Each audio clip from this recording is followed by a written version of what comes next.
This year marks 10 years of the war in Afghanistan.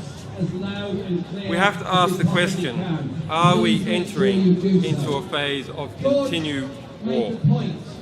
Because Afghanistan, prior to its invasion, was the second poorest country on earth. Against Afghanistan, the Taliban, who are Afghanis, we have two superpowers. One, the United States, and the other, Europe. Europe spends 5 times more on its military and intelligence affairs than China. Just over half that of the United States. These two superpowers have been unable to subjugate Afghanistan. Can they subjugate Afghanistan? Of course they can.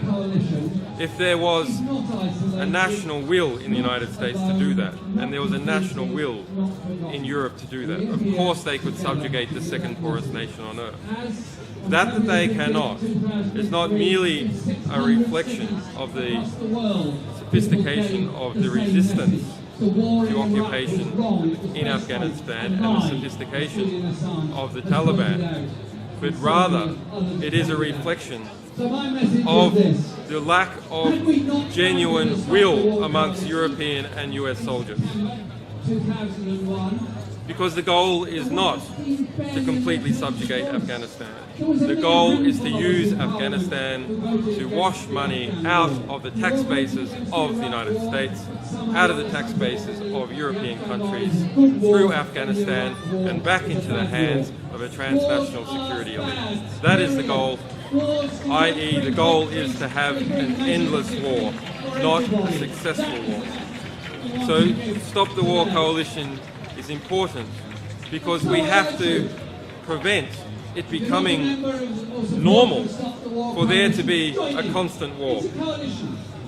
Very soon, within the next few years, it will become the normal for there to be a constant war in the West. People will reach maturity and adulthood under the understanding that there is always a war.